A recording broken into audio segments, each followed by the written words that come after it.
A listener note: this story contains adult content and language. John Jallow can't be sure how John Meehan found him, and he was apprehensive about taking him on as a client. His paralegal had done some research on Meehan and was so spooked that she told her boss she wanted no part of the case. Meehan had done prison time for stalking and terrorizing a Laguna Beach woman, and now on April 8, 2015, Meehan was sitting in Jallow's Santa Ana law office. Meehan wanted Jallow to sue the Laguna Beach woman, claiming she'd cheated him of $250,000. Meehan had other ideas for lawsuits, too. There was yet another woman who had supposedly cheated him. He also accused police who had arrested him of stealing his cash. The blizzard of lawsuits was part of John Meehan's plan to win back the trust of his wife, Debra, who was sitting beside him. He wanted Jallow to prove he'd been the victim in case after case, not at all the dangerous swindler portrayed in mountains of court papers. Jallow told me that he planned to turn down the case, even though he would be getting a $25,000 retainer. But meeting Debra, listening to Debra, gave him second thoughts. She seemed naive and helplessly in her husband's grip. She struck me right off the bat as a very genuine, very sweet, very vulnerable lady. And she was obviously in love with him. Although I really only met him face-to-face once, and that was in about a 2-hour interview. He was the scariest man I had ever met in my life. I'm 70 years old. I practiced law for 42 years before I retired last year in September. John Meehan was scary.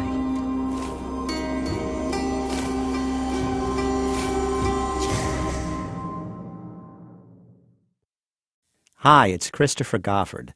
If you'd like to support more signature journalism like this, you can join us by subscribing to the LA Times. Our mission is to uncover the truth every day, and we invite you to be part of it at latimes.com/join. That's latimes.com/join. From the Los Angeles Times and Wondery, this is Dirty John.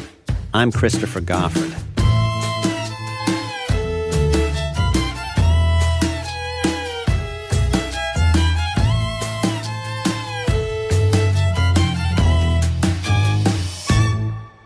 Part 5, Escape. So I've got this lady that's sitting there who just strikes me as wonderful woman, and this scary, scary guy that I can hardly look at him sometimes because it just feels to me like the anger that he is holding inside is so intense. Debra explained that her family didn't trust the man she'd married after a whirlwind romance of less than 2 months. There was a definite chill in her relationship with her children. They believed he was a greedy predator and that the longer they stayed married, the bigger his claim on her considerable wealth. She was asking me, what can we do? Can you do anything that will help put my family at ease? I asked her whether or not she had gotten a prenuptial agreement with John before they got married, and she said that she had not. And I suggested that, well, maybe it would ease your family's mind if we did a postnup. Jallow began explaining how a postnup would work.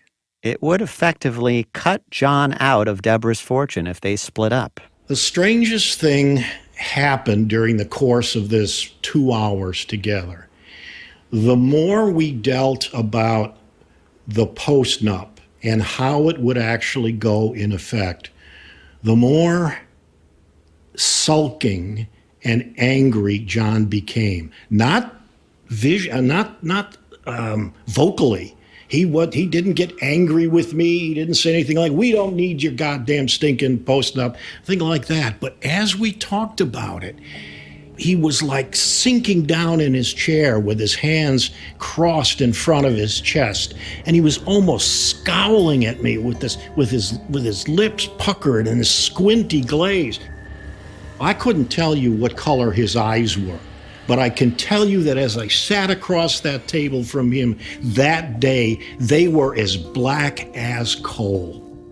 It's the kind of thing where you look at somebody and you swear you can hear, you can literally hear the seething cauldron that's inside their brain. And that's when I started looking at this guy thinking, oh my God, he is a nutcase.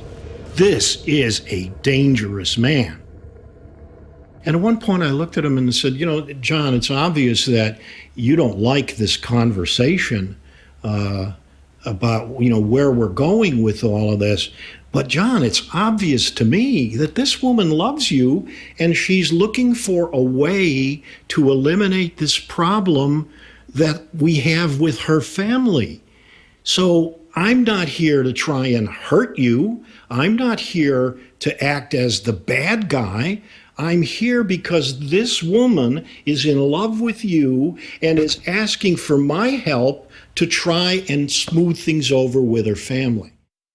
John's responses became shorter, more clipped. But still, he didn't yell at him or threaten him. This was someone I wanted to get out of the room with. I just felt like, you know, this guy, his forehead's going to break open right in front of me because there is so much anger. Even, you know, I would tell you, beyond anger, I just got the feeling that this guy was consumed with rage. He was very good at keeping it bottled up, but it was something that was palpable to me. Nothing that would result in a complaint to the police department that would ever stick, though. You can't file a charge on a guy for that. Certainly not, and the woman he was married to wasn't asking me to do anything about that. Two things occurred to me. The first was I just got stronger in my feeling that this woman needs some protection. And if she's got nobody else, then this office is going to try and do it as much as we can. The other thing that occurred to me as I looked at John and I watched him seething about the idea that there would be a post-nuptial agreement was that this guy is going to find a way to torch this deal now. He's going to find a way to say, oh, no, you're fired. You're not doing this right. You're fired. After they left his office, Jallo says he told his assistant that he thought Debra's life was in danger, that someone needed to protect her. This lady, I don't want to be melodramatic, but this lady, her life is in peril. If she says or does the wrong thing for him, I just believe this guy's got killer instincts in him. Jallo got to work on the post-nup. He sent financial disclosure papers to John to fill out, but John dragged his feet in returning them. Jallo also told him he'd studied the material he'd given him on the woman he claimed had defrauded him, including a big stack of emails, and couldn't see the makings of a lawsuit. He needed a lot more information. He went ballistic on the phone, and he started screaming and yelling, you should have had that lawsuit filed by now. You should have had both of those lawsuits filed by now. I don't think you know what you're doing. You're just a waste of my time. I'm done. You're fired. And I said, okay, all right, John, if that's the way you feel, I think I should talk to Debra to see, does that apply on the post-up? He said, you are fired. You don't work for me. You don't work for Debra. We want nothing to do with you. Jallo would put some time into the case, and he said he'd figure out what to bill him and return the remainder of the money. He said, no, the fuck you won't. You are going to send me every goddamn dollar back, that type of thing. And he starts screaming at me that I'm a fraud, that I'm a crook. He is just getting nasty beyond belief. I'm calling, I have a check here for $25,000 tomorrow morning, or I call the Bar Association. And so I thought to myself, there ain't no way I'm giving this guy 25 grand back. I am going to figure out my time, and I am going to bill it, and I'm going to give him the remainder back. And I don't care whether he goes to the Bar Association or not. I mean, I've got a retainer from him. I can show all my work. I can show all those emails. But then we've got emails going back and forth between him and me at that point where he is just losing it. He wants his money. It's got to be paid right now. He's going to go to the state's attorney's, district attorney's office, blah, blah, blah. And me, I'm thinking of, wow, this is the guy that I'm pretty sure has homicide in his head, you know? It was around this time that Jallo started bringing a shotgun to work. I've got bills to pay, I've got the lights to keep on, I've got the rent to pay, I've got employees to pay, but I'm thinking, you know, this is one guy I don't want to have out there thinking, you know, screaming and yelling that I cheated him. This is a guy who would do anything. So I agree to give him his money back. I should add that later, a couple of weeks later, he filed a complaint with the bar. Even after he cashed the check? Absolutely. Absolutely. Jallo wasn't able to get through John to reach Debra, and he wanted to know her position on all this. All he could think to do was drive to her business in Irvine, Ambrosia Interior Design, and leave her a note. I said, I'd like to leave this for Miss Newell. This is a personal matter, if you'd please deliver it. And all I said was, Debra, I don't know if you know this or not, but John has filed a complaint with the Bar Association. I am just curious as to whether or not you're aware of it and whether or not you concur with it. That's all I asked. I didn't get a call from her. I got a call from him. Don't you, if you ever contact my wife again, and this may be the one time where he did threaten me. You know, he just, if you ever contact my wife again, you are gonna regret it. You know, so I figured, oh, you know, that was a dumb thing. Now I pissed this guy off even more. What's interesting is that it took you only 2 hours to form an impression that's lasted now years. It's almost like the opposite of a religious experience, you know, where you meet someone holy and it changes your life. This is sort of the inverse of that, like you looked into a void. That is so true, because we don't want to believe the really bad things about people. We just don't. We want to think that people are good. And when you meet somebody like this, and you realize I am sitting here in the presence of evil incarnate, you know that people like him really do exist, and one has just come into your orbit. Scariest man I've met in my 70 years. Debra made sure John understood that one day her children would inherit all her money. That was fine, John told her. All he needed was her. He used to tell me that he would rather that he could date so many wealthier women than me, that he would much rather be with me with no money, living under a bridge, than with the wealthiest woman living in a mansion without love. Debra had cut John out of her will months back for fear that he might kill her.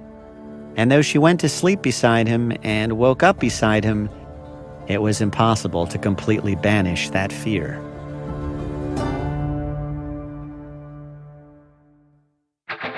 Find your dream candidate with these tips from ZipRecruiter and Dirty John.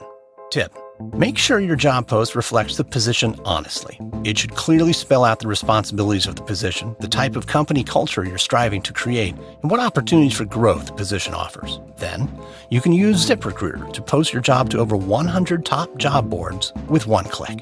Their smart technology notifies qualified candidates to apply within minutes of posting. In fact, 80% of employers who post a job on ZipRecruiter get a quality candidate through the site in just one day. Try ZipRecruiter for free by visiting ZipRecruiter.com/dirtyjohn. Again, that's ZipRecruiter.com/dirtyjohn. This has been a tip for finding your dream candidate from Dirty John and ZipRecruiter, the smartest way to hire.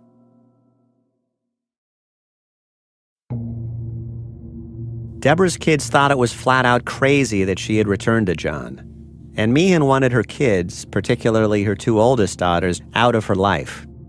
He blamed them for the troubles in the marriage, blamed them for hiring a private eye to probe his past, blamed them for temporarily turning his wife against him. This is Jacqueline. I was very angry that she had gotten back together with him, because I just felt like, of all of the evidence that we had, how could you believe, how could any story prove that this stuff is okay to be here? all of this evidence about John.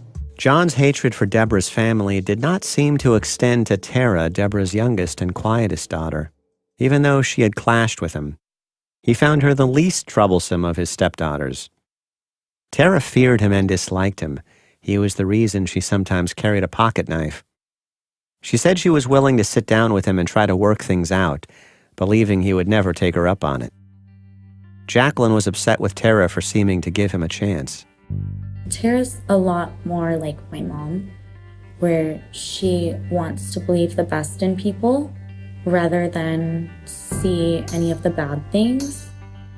And I could probably be a little bit more like them. It would do me some good, but I just couldn't see anything good in him, just all bad. In the summer of 2015, Tara was living in Vegas with her boyfriend, Jimmy Grob. They were renting a 3-bedroom house with 3 dogs and 2 cats and trying to make it work. Every love affair has its own set of rituals, and theirs was a Sunday night television show. So something that Tara and I bonded over definitely was an affinity for one of our favorite shows, The Walking Dead. And, it's the way the show is set up, they put these characters in such crazy, dire circumstances. One episode, I think it was in the 2nd season, where a character is trapped in a bathroom of an RV and, is just basically death is knocking at the door right there. It's relentless and won't stop. It's, menacing. And then she gets handed a screwdriver from one of her mates up top and ends up, just stabbing the thing to death in the face. And it was just, that fight or flight moment. And it's like, what are you going to do when something that menacing just won't stop? We would watch that show, then we would watch it again, and then we would watch The Talking Dead. I just thought if there's a zombie apocalypse, then maybe I might know what to do. A zombie is an uncomplicated dream of evil. Almost everything else in the world is ambiguous. There's good and bad people, and bad and good people, and gray everywhere. But zombies are not reasonable, and they're not redeemable. They're only survivable, or destroyable. As the shadow of John's menace seemed to lengthen, this was the feeling evoked in people who had come to fear him. Tara says she got a zombie kit for Jimmy, with food, water, a flashlight, a filter straw, matches, a thermal blanket, and knives. I told him to take it just in case he ever had zombies in his life. And where did you get all this stuff? I went to, there's a zombie apocalypse store in Vegas. The zombie kit was her Christmas present to Jimmy in 2014, and it was their last Christmas together. By the summer of 2015, they were breaking up. In the breakup, Tara got Cash, their Australian shepherd. She had a tighter bond with Cash than Jimmy did. Debra drove out to Vegas to pick up her daughter, who was crestfallen after the breakup. John didn't object. Tara moved back to California and started applying for jobs. She found one as a kennel attendant and dog groomer. She loved the company of animals. John and Debra were living in a luxury apartment near the Irvine Spectrum, an upscale area. They traveled a lot: Denver and Colorado Springs, San Francisco and Seattle, Santa Barbara and Lake Tahoe. He was back to his doting ways. He spent the day, many days, getting my cars washed, running errands for me, going to the post office, helping me with different things, getting my dry cleaning, going grocery shopping. He'd have flowers all the time for me. He wanted to hold me all night and kiss me constantly and things like that. So there was this, obviously it feels good. So you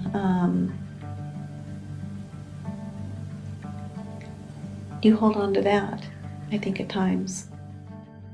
At night, he fell asleep holding her, breathing against the side of her neck, his arm over her body. It was strange to be in love with someone and fear him at the same time. She was careful what she told him about her kids because he became so volatile at any mention of them. He was secretive about the rare phone calls he'd get. He claimed to spend a lot of time at 24-hour fitness or at the sauna, but she really had no idea what he did all day. When they went to the dog park to let the golden retriever Murphy run around, who was this woman who kept smiling at him?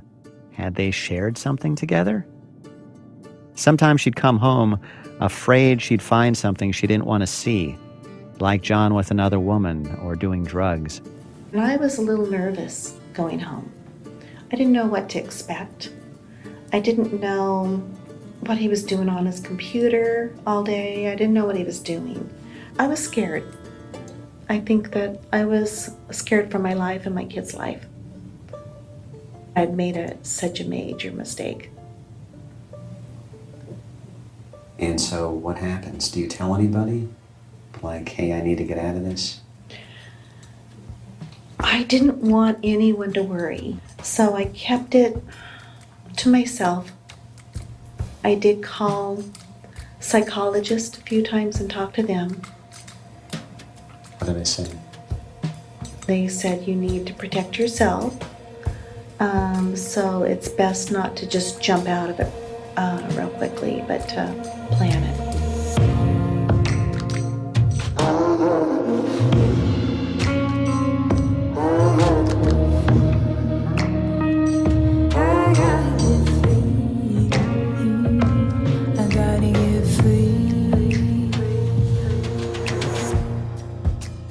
Debra would have to play the role of the happy wife for now. Sometimes he seemed to sense that something had changed. He said, "You don't look at me in the same way." He said, "I know you're going to leave me." She told him it was just his imagination, that she was busy at work, that she was stressed, that she was sorry. And she made him one of his favorite meals, pork roast with vegetables, jambalaya, chicken noodle soup from scratch. He'd say he wouldn't know what to do without her, that he wanted to die in her arms. Sometimes they had the semblance of a normal domestic life. In the evening, he'd put on the TV while she sat reading beside him. He liked the show Lock Up, the documentary series about life behind bars, and Intervention, the show about addiction, two subjects about which he had intimate experience. He liked the comic Daniel Tosh on Comedy Central. But his favorite show was MTV's Ridiculousness, which mocks people in viral videos who do stupid things and get hurt. It always made John laugh. Debra had begun hiding money from him. She'd take $2,000 from every paycheck and give it to her eldest daughter or to a friend. She didn't want him to have access to all her money for fear he'd take it, and she didn't want him to know that she was still giving money to her kids. In October 2015, she bought a house on North Water Street in Henderson, Nevada. It was an investment, and she got to work upgrading it. But more importantly, it was a place John could stay where he would be away from her children. One day she went to see Jacqueline, and when she returned, he confronted her about where she'd been. He'd kept a tracker on her car. He told her if she saw Jacqueline again, he'd throw Jacqueline in the ocean and make sure she didn't come out. I'd say, stop being so dramatic, or things like that. There were just comments like about his wife, ex-wife, about Jacqueline, I started realizing this man, if I do try to leave him, and I think that part of me wanted them to finally all like each other and be a happy family, it wasn't going to happen. It wasn't happening. By December 2015, they'd been married a year. John sat down to type her a 2-page letter. It was a treacly bonbon with a core of arsenic. It reminded her of what he required. Between her family and her husband, there was room only for him. It starts out saying, "Deb, happy anniversary, 1 year, and forever means forever." He would say that to me all the time. We've been through some hard times, complicated times, but at the end of the day, I have you to myself. No family, no issues that we can't work out. I love you. You have the kindest, most forgiving heart of any person I've ever known. I want to grow old with you. I want to hear your breath in the middle of the night, feel you reach for me when there is nothing else between us. I can't imagine living without you. and your absolutely nutty family. They're not nutty, by the way. I hope to get over what they did. I wish I could now, because I see the pain you have being away from them. I wish I could just fix this. I wish I could make all those problems and issues go away. But sometimes life is so complicated that there is no turning around. Sometimes the issue is bigger than us. Sometimes letting go is better than holding on. We have each other. We have each other forever. I will never cheat or disrespect you in any way. I have no desire for anything other than you. You are simply the best person I have ever known, with the biggest heart imaginable. I wish I was more like you. I wish I could see the world like you do. He went on to say, I love the way you smell and the way you drift off to La La Land while I'm talking to you. I love the feel of you, and needless to say, making love to you is about as close to a religious experience as I have ever had. I hope I die in your arms, because this world would be a dark place without you. I hope you love me, and we grow old together. I hope. He told her these sort of things all the time, and they always sounded sincere. And I felt very torn. Here's my family, and here I go again, another failure. So I didn't think I could go through another divorce. I thought, how can I keep getting this so wrong so many times? I know my problem is I jump into them without really getting to know the person. She knew she would never really be able to trust him. She knew she'd been deceiving herself, that her children had not been her enemies, but the ones who'd seen him clearly from the start. In February 2016, John discovered that Debra had been secretly giving Jacqueline money to attend real estate classes. He thought that I was out of my mom's life, and the fact that my mom and I were talking a little bit really bothered him because he wanted me just out of the picture, away. Of all the people in the family, you were the one he most identified as an enemy, right? Yes. John and I really had it out for each other. John started sending Jacqueline lewd messages. He called her real estate school and slandered her, embarrassing her to the point that she dropped out. She says he sent her a picture of her birth certificate with spit on it. She sent some heated messages back. She showed me their exchanges from March 6, 2016. I Googled pile of shit, and then I sent him an image of a pile of shit. And then I was like, if you had a life, you wouldn't be wasting your energy emailing me. Let's just stop wasting each other's time. Nobody cares about you. He was like, you don't have a mom. And it's like, she's right next to me and we're reading your emails together. She reads me a couple more from John. Mommy wants nothing to do with you and that will kill you. Jumping off a tall building would make me smile. Head first will work. I said, leave me alone, you sick pervert. Yeah, jump head first. Your mom and I will be laughing. I thought, what a sick thing to say to my daughter.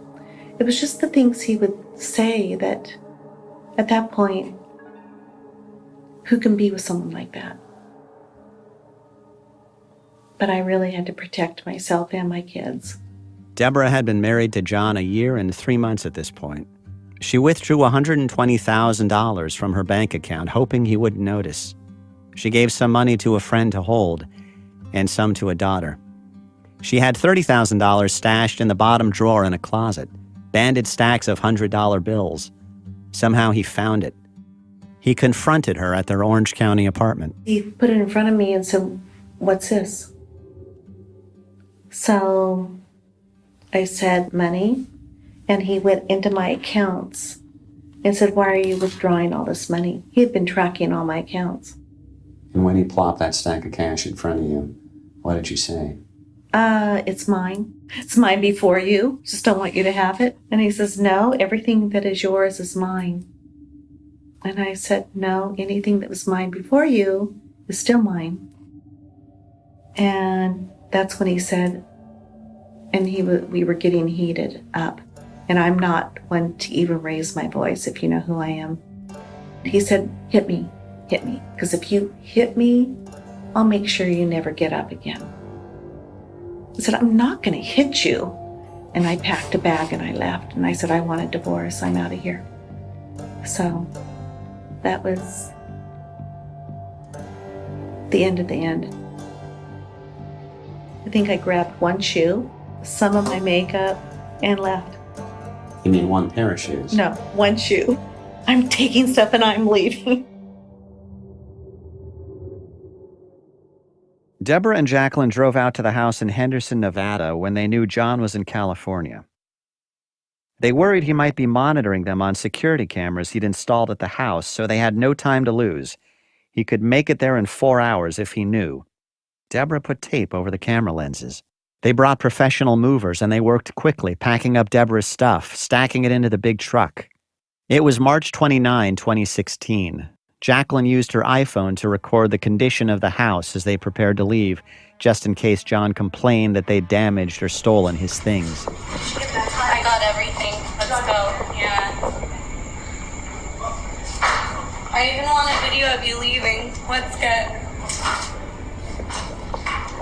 You got your keys? You got your phone? I just have like a video looking back. You can see the truck and the guys moving stuff, and then her driving home.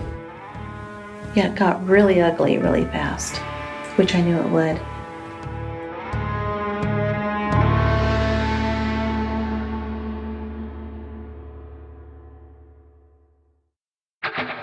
It's dark, 3 a.m. A faint insight trespasses on the young man's dreams, and he is startled awake. Oh God, that's it! That's it! He steps to his desk, heart racing. He is split in two by the anticipation of having found a way forward and the fear that it's another dead end. And then, oh no, I've had it all wrong. Oh, this is so much deeper than I thought. They're toying with me. This is just a test. The flashlight, the tooth, a subway card, a news article. They have been arranged and rearranged in his mind countless times, and only now does it make sense. The young man thinks back to the first letter he received, finds it, and opens it again. Dear listening friend, enclosed you will find your first correspondence with your selected friend. Before continuing, please be aware that your friend might reveal troubling, illicit, or illegal activities. Want to hunt a killer? Visit huntakiller.com/dirtyjohn and use coupon code DIRTYJOHN for 10% off. Gigolo is the perfect term for this guy. He had nothing, and portrayed himself as having everything. Debra had approached a family law attorney who spoke to John Meehan by phone and heard something chilling in his voice. He cared about his clients, he said, but he had a family. He decided to pass on the case. Then she found Michael R. O'Neill, who had more than 4 decades in the law and kept a shotgun at his Santa Ana office. He sized up the situation fast. He saw how John, a disgraced and penniless nurse anesthetist, had lured her in, then managed to keep her even after he'd been unmasked the first time. You take the victim away, the con man's nothing. He has to eat. He's got to, like a shark, he's got to eat. And that's what he is. He is a shark. And he looks for his prey. They select these people. You know, they don't just nilly-willy bump into somebody and go, wow, you'd be a great victim. They know exactly about their victim. And she finally realized, and once she saw all the bad stuff, that, hey, look, let's get away from this guy. And then he became a bad con man. He took away the polish and the spelt shark stuff, and he became a big fat sea bass. You know, she's very religious. And when you humble yourself, you the shark, and you say, I can't believe that all these years I've been this shark, I now would like to be a salmon or a trout. And I owe it all to you. Well, that is more the chameleon of the guy. Wonder how far you can take this fish metaphor. Oh yeah, I guess I will. But that's what he's done. He's just, you have to find somebody that will swallow that line, hook, line, and sinker. So when I ask about the specific nature of the con that John would run, by that I mean his goal was to get into people's lives, marry them, and then take half their stuff, right? No, to take all their stuff. He didn't want half. And he believed after all, he was entitled to it. He was entitled to it. She filed for divorce in April 2016. If Debra had glimpsed a frightening side of him during their first separation, now he seemed a creature of pure malignancy. He wrote, "You get your family. I got the dog. I got the better deal." He wanted money and promised to bleed her dry through the divorce courts if she fought him. He wrote, "For once in your holier-than-thou life, listen to me. You are going to have to pay both sides, which could easily take a year. We had a good run except for your family. There is no trust, but the last thing I want to do is break you." He sent her photos of himself with a provocatively posed ex-girlfriend. He threatened to disseminate compromising photos and emails. He wrote, "Make yourself available or I ruin a family. There are children involved, Deb. This is bigger than you. No more being nice. This will turn an entire family inside out. You're selfish to allow this. You'll never forgive yourself, but I am doing it." He lectured her. "You don't know how to live. Sex is not love. Get help." He denounced her as a crook on Yelp. He had once coaxed naked photos out of her, and now he sent them to her family. He texted her that he knew where she was when she picked up her grandkid.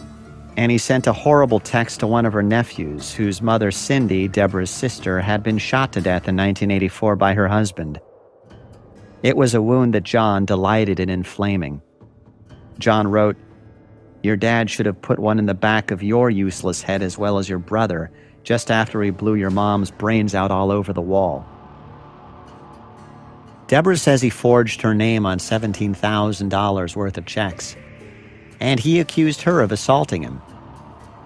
"Deb, I saw this coming. It's pathetic it's come to this point, but you leave me with no options after your storm of lies." She replied, "Storm of lies, wow.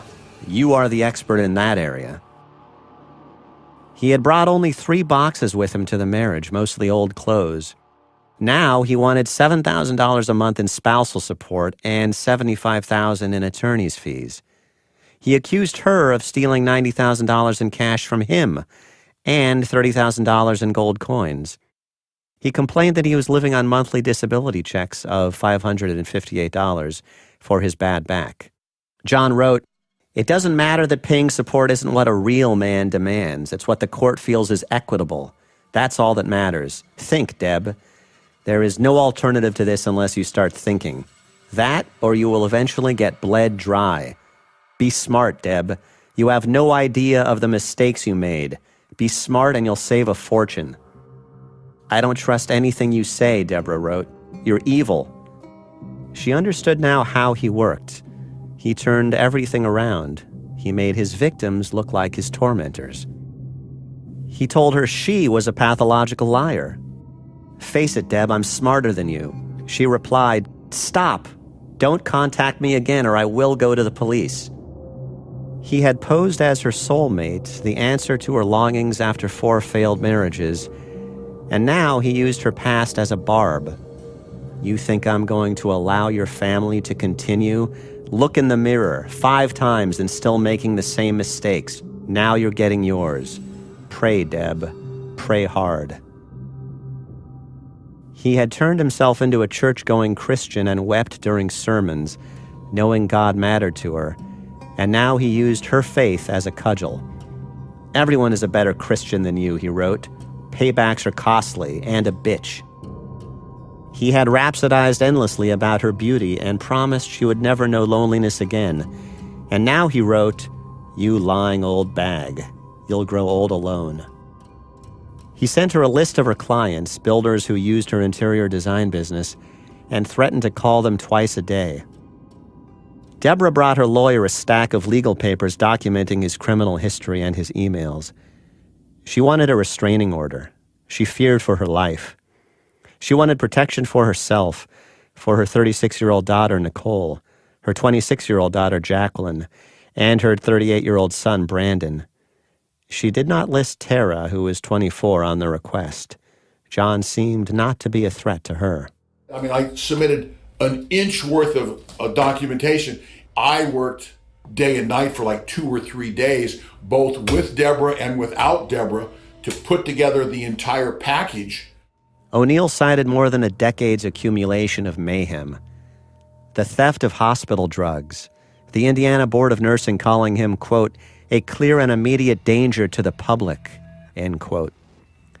The time he jumped from a moving ambulance to avoid arrest, the restraining order requests from women who feared he would kill them, the detectives so worried by John's reported death threats that they too asked for a restraining order, the arrest for extortion and stalking.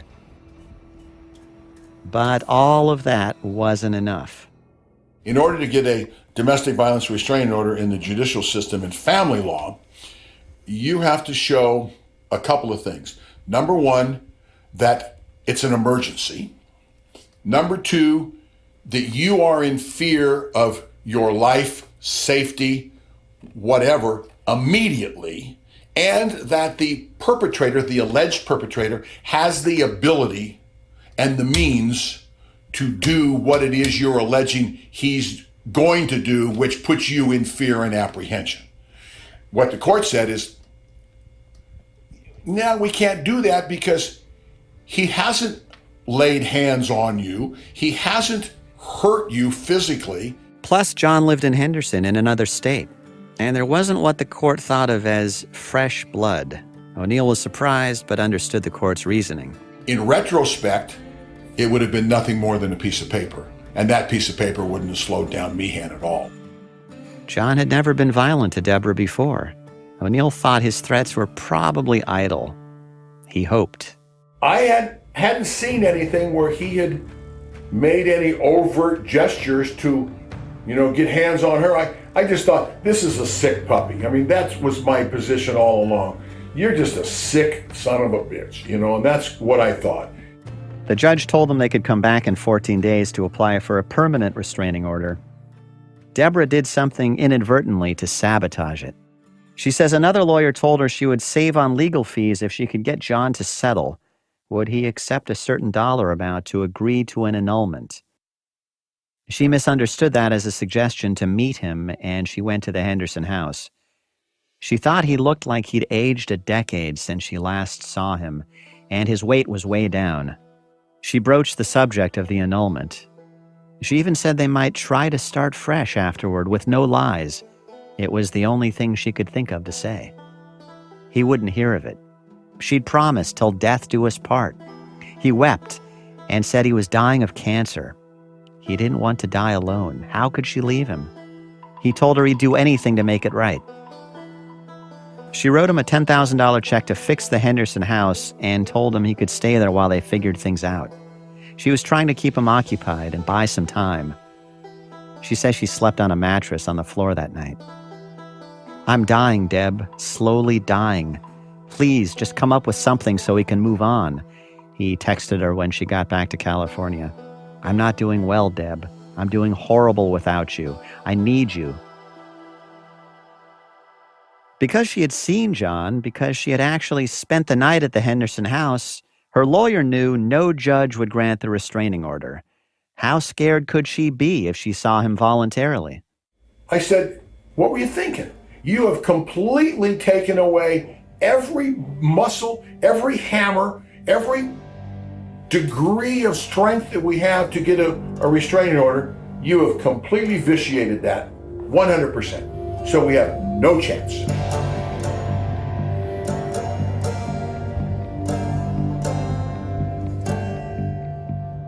It was June 2016. Debra was living out of hotels, working out of hotels, checking in under the names of her assistants, wearing a dark wig to conceal her blonde hair. Now and then she snuck into her office in Irvine. Around 1 p.m. on Saturday, June 11th, she got there to find her blue sport model 2015 Jaguar XF was missing from the lot, a $64,000 car. 2 days later, the car was discovered in front of a business a block away. It reeked of gas, and there was fire damage to the seat and doors, and there was a gas can in the car. Whoever had attempted to torch her car had done an inept job. The windows were rolled up, and the doors were closed. The fire had extinguished itself for lack of oxygen. Grainy surveillance footage showed John and Jeans crouched behind the bushes, watching the car, waiting that Saturday morning. And it showed him come back about an hour later wearing gloves and a painter's uniform. Police talked to John, who admitted that he had taken the car that Saturday, but insisted that he had done so with Debra's permission and had then returned it unharmed. This was not a full admission of guilt, but a stupid thing to say. It put a man who lived out of state at the scene. Well, once he came down and set the Jaguar on fire and stole the Jaguar, it sort of changed the playing field a little bit. Well, now he's reaching out. Hey, and I kept talking to Irvine PD. Are you going to do anything? I mean, we have a video. We know he did it. You have the video. Do something about it. O'Neill thought if police could connect him to the Jaguar torching, he could finally get the restraining order. Everybody kept assuring me, yeah, we're investigating. Yeah, we're looking into it. Yeah, we think we got the right guy. All of June passed, and then all of July, and still the police had not arrested him. They said they were building a case, trying to nail him with inconsistencies in his story. O'Neill's name and business address was on all the court papers. He says 2 of his friends who were family law attorneys were murdered by people on the opposing side. He thought it was a good time to put in extra locks at his Santa Ana office. I just thought he was the boogeyman. I mean, I don't mean to say that I was intimidated or I was scared. I got a big old shotgun that sits over there underneath my cabinet. But still, it doesn't do you any good if it's over there under the cabinet if somebody barges into your office and you're sitting over at your desk. He was a bad man from the onset. He was a bad man. Whether or not he would take it to the extreme that he ultimately took it to, I would have never thought that until at least the car incident and the torching. And then he became a hands-on. Debra blocked his texts and emails, and this seemed to enrage him. Debra changed phones. She refused to hire a guard. She thought she would be okay since she was on the road a lot, living out of hotels. When she was in Orange County, she stayed with Jacqueline, who had found a new apartment near the John Wayne Airport. It had a security gate, but Jacqueline worried about John following her into the parking garage. After the car torching, he seemed capable of anything. I felt like I needed some protection as far as the weapon. Because what am I going to do when some 6'2" guy comes at me? I'm 5'2", I'm whole fit, I'm 95 pounds. Jacqueline says she got herself a Smith & Wesson revolver. Of all John's stepkids, she knew he hated her the most.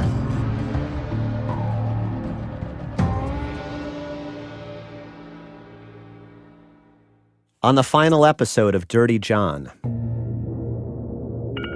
Police, do you have an emergency? Yeah, we do. We got, stabbing west of Come on. the woman? Breathe. Come on. Breathe. It's really bad. All right, I understand. We have officers on the way. Like, Mommy, somebody's screaming. And then she saw this guy just raising his hand up and down, up and down, up and down, up and down, up and down, up and down. Dirty John is reported and written by me, your host, Christopher Goffard, for the Los Angeles Times. Karen Lowe is our producer and editor. Audio design by Jeff Schmidt. Executive producers Jeffrey Glazer and Hernan Lopez for Wondery. Over the course of this production, our LA Times team has included Shelby Grad, Steve Clow, Robert Meeks, and Devon Maharaj. You can read the story at latimes.com. We're putting up installments as these episodes air. I was recently interviewed by Real Crime Profile, a podcast hosted by Laura Richards, Lisa Zambetti, and Jim Clementi, a retired FBI profiler. They had some interesting theories about John, his M.O., and a little-known form of psychological abuse called coercive control. You can listen to Real Crime Profile wherever you get your podcasts.